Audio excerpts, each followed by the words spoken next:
long-term condo resident in the apartment district of Waikīkī, which is supposed to be primarily residential. Bills 85 and 89, CD2, can't pass soon enough for us. Thank you very much for all the work that you've done on these bills. I live in Waikīkī Lanai's, the poster child building for this problem in Waikīkī. Several TVUs operate without nukes there. Owner occupancy since I've lived there for over 12 years has plummeted to 30%. I don't know my neighbors.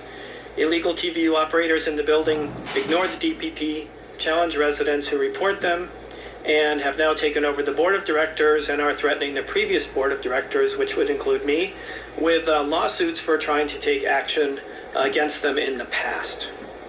In fact, we had a board meeting last night, and my wife and I stayed up all night afterwards, after it was clear that they're turning our building into a mini hotel and coming after us. We had an all-night, tearful night deciding we might have to leave our building. 2 blocks from, regarding more TVUs. 2 blocks from us in the Diamond Head direction, Waikīkī Banyan has 193 legal TVUs. They have nukes. Waikīkī Sunset has 257. Go the other direction, 444 Nahua has 30 more. That's 500 already. Legal TVUs within 2 blocks in either direction of my building. That doesn't even count condotels, which are perfectly legal, and San Villa Hotel, which is perfectly legal, in the apartment district within just 2 or 3 blocks of my building.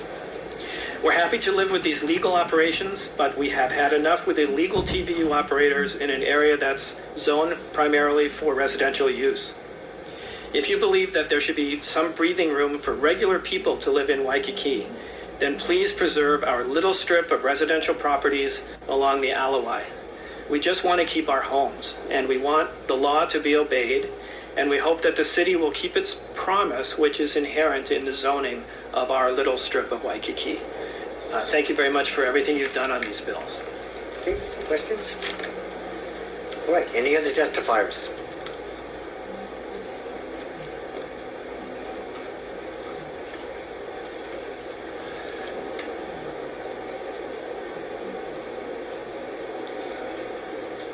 Good afternoon, Mr. Chair. Usually when in school, Mr. Cassidy was not in class, especially when the surf was up. So I'm surprised he still remembers those numbers. Oh, wait, new numbers. Hey. Use up your time already, it's my time. Anyway, Mr. Chair, thank you for allowing me to testify. I just, having sat through this whole hearing along with you folks, I look at statistic of the number of housing units on the island. It's rough, based on DPP's numbers, around 350,000 or so. And of that, the numbers show that it's only 2.3% that is on the short-term rentals. And I think that, in all due respect to my hotel colleagues, that putting all the ills of what's happening in terms of the community and a downturn in hotels, putting it on a 2.3% of the short-term rentals may be a little far-fetched. But anyway, I'm not here to get into a spitting contest with the hotels and so forth. Having worked in the hotel industry since I came back from college in 70-something, but I've been with the hotel about 30 years. But anyway, I've seen the ups and downs of the hotel industry or the tourism industry. Before, it used to be, if you remember, they would say, well, we want the well-spending tourists. That has come and gone. And what has happened over the years is that you've had a balance of the type of tourists. Some good, some bad, depending on who you talk to. And of course, along with that comes the need for various accommodations, activities, and what have you.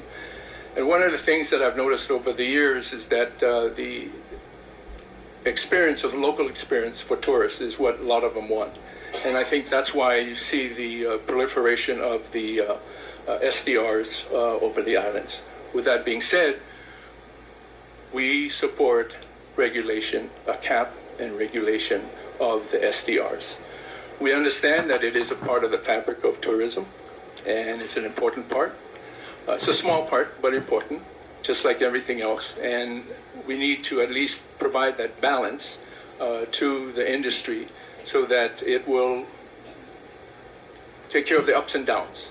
And hopefully with the downturn, a slight downturn in the hotel numbers, hopefully that it's just a cyclical thing. And we hope that it's nothing major. Anyway, with that being said, we support the, was able to read Councilwoman Kobayashi's draft and made a couple of points. And one is that it has a decent compromise. It significantly limits the number of SDRs and puts a cap on it. As I said, we support that. Provides also TPP the means to enforce in a more efficient manner. In other words, permitting, I think, is one of the, how you can keep track of who's in and who's out. Hosting platform regulations, we have no problem with that. In fact, most of the stuff that in your CD, we support. I think the big difference is that they opened a small window for the TVUs. I don't think in any of those. And I think that if you have that, it will bring at least a balance with the cap on the issue of SDRs. So with that, Mr. Chair, thank you for allowing me to testify. And if somebody has any questions. Questions, members? Okay, thank you. Thank you. Any additional testifiers? Yes, please come forward.